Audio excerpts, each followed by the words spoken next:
आज गोट्याव छकडीची बैल आली होती, ती बी थेट नाशिकवरनं. मग काय त्यांना झोपायचं होतं गाठाव. मग परत म्हणली जायचं कुठं? म्हणलं उमऱ्याचा घाट चालू आहे, तिकडंच घेऊन जाऊ.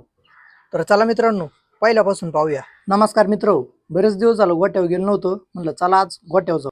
जाता जाता आंबेठण रोडला रिक्षावाल्यांनी डायरेक्ट टेम्पोवाल्यालाच गाडी आडवी लावली. आता त्यांचं काय चाललंय हे तर आपल्याला काय कळाना. म्हणलं चला आपलं गोट्यावर. जाता जाता आवाज आला, पड्याला पाहिलं तर आंबेठण प्रीमियर लीग चालू होतं. तर म्हणलं चला आपण गडीवर थांबू आणि बघू. आपल्याला तर काय कळत नाही, पण गडीवर असत बघाव.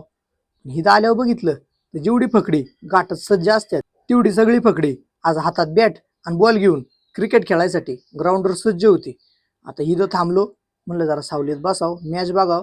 तेवढं त्याचं भाषण चालू झालं, माया बॉलच नाही आला रे, नाही तर मी लई भारी कॅच धरला असता. आज चाकांचा बाजार असल्यामुळे आंबेठण रोडला जरा गर्दीच होती. तेवढ्यात ही 3 फकडी आली आणि म्हणली चल गोट्याव, आपल्याला काही क्रिकेट खेळता येत नाही आणि आपलं काही गणित जुळायचं नाही. मग निघालो गोट्यावर. तेवढ्यात बंगल्यापाशी आलो, म्हणलं अथर्व शेटला घेऊन जावं. तेवढ्याच शेट डोकं खाजवीतच बाहेर आले. म्हणले आज तू कस काय रस्ता चुकला? आता गोठ्यावर आल्यावर कळलं की ही 2 बैल थेट नाशिकवरनं ही दालती आणि त्यांना आज झोपायचा होता, म्हणून उमऱ्याच्या घाटात न्यायचं होतं. कसा बसलाय आपला फाकड्या. आणि हा बघा चालू सीझनचा बेताज बादशाह, आणि तिकडं थांबलाय भारत केसरी हरण्या.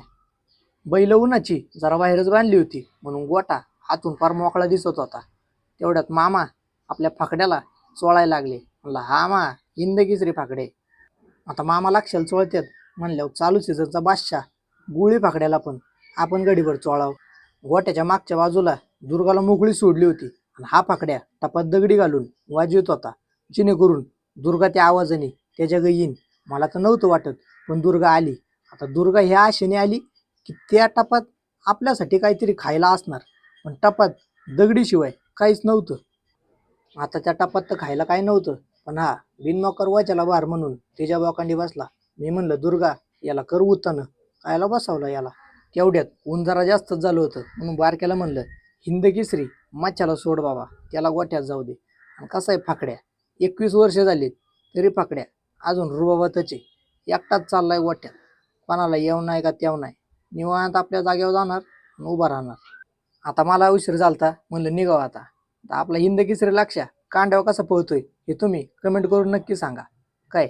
आणि आता ही फकडी सगळी चालली होती उंबऱ्याच्या घाटावर, कारण ती नवीन वासरं झोपायची होती. मग लक्ष्याला टाटा केला आणि म्हणलं चल लक्ष्या जातो. आणि आपल्या पाऱ्यातून रस्ता काढला आणि निघालो घराकडं. धन्यवाद मित्र.